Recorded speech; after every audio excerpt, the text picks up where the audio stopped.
तो महिला में और पुरुष में एक लाइन का अंतर है, एक लाइन का। पुरुष इस कान से सुनता है, इस कान से निकाल देता है।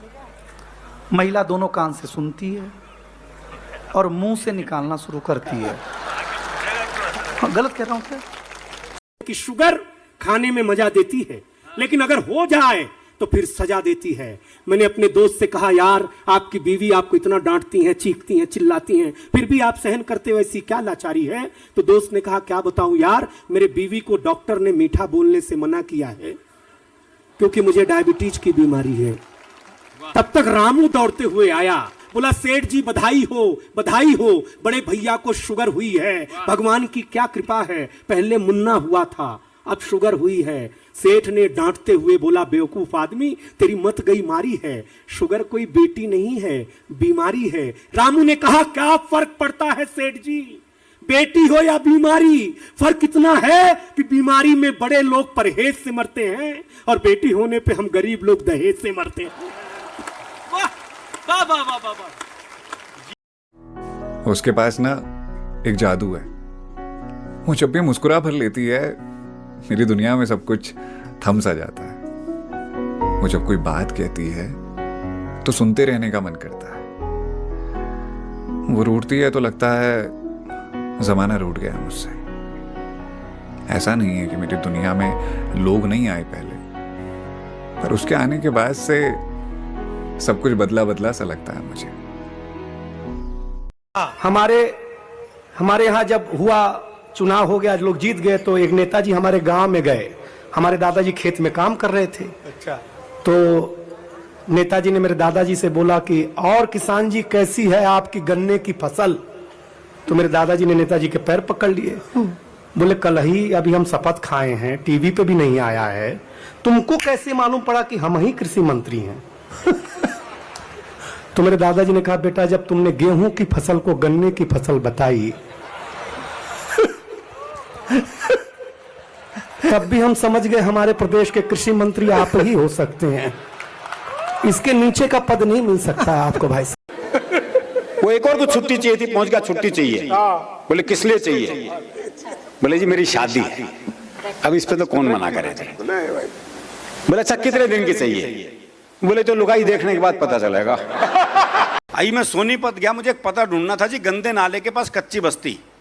तो मैंने एक बुजुर्ग आदमी से पूछा, मैं कहा ताऊ जी ये गंदा नाला कहाँ है?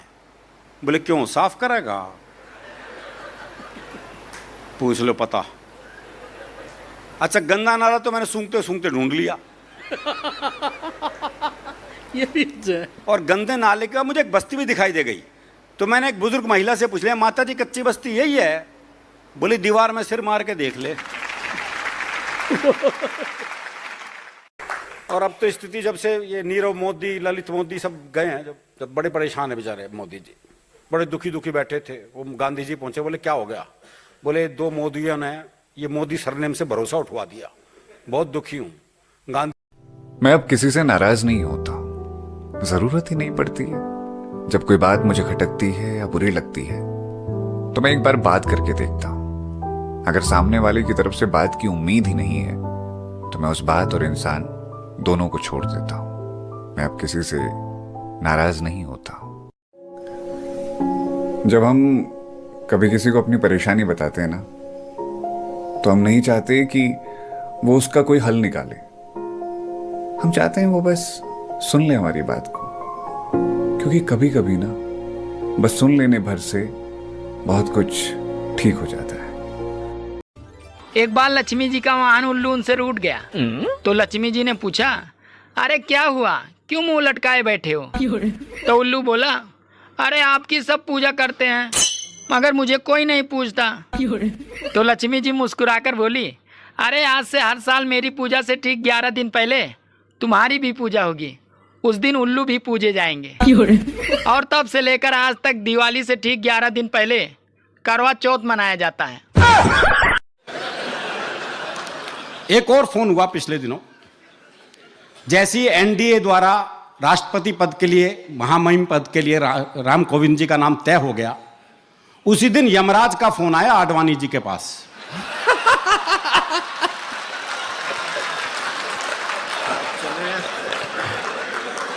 बोले अब चले या कोई और बहाना बच रहा है?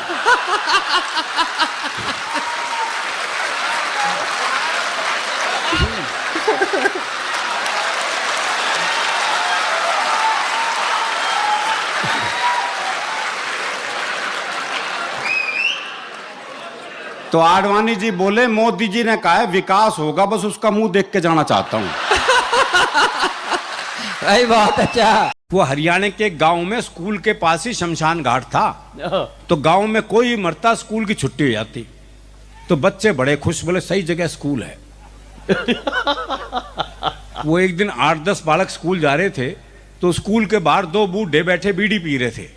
तो एक छोरा बोला, हमारी 2 छुट्टियां तो बाहर बैठी बीड़ी पी रही हैं। तो अगले बोले छुट्टियां हैं वो। कमाल है।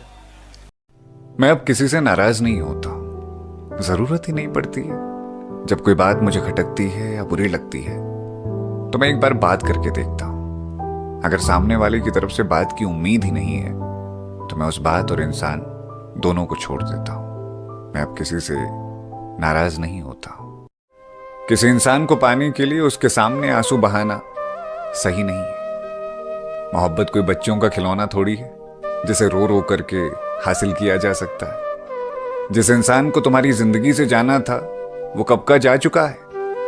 अब अपनी इज्जत की धज्जियां उड़ा के उसे बार बार बुलाने का कोई। क्या देख रहे हो?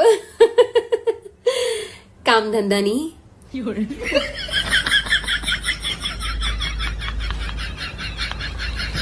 इस दुनिया के लोगों की बात अद्भुत होती है। वो एक साहब ने तो अपने जीते जी दोनों आंखें दान में दे दी। मैंने कहा भाई साहब दोनों आंखें दान में दे दी, अब तो बहुत तकलीफ होती होगी। बोले अपने को काहे की तकलीफ है? तकलीफ तो उसको होगी जिसको वो आंखें लगाई जाएगी, क्योंकि रोजाना 1 बोतल पिए बिना तो खुलती ही नहीं है।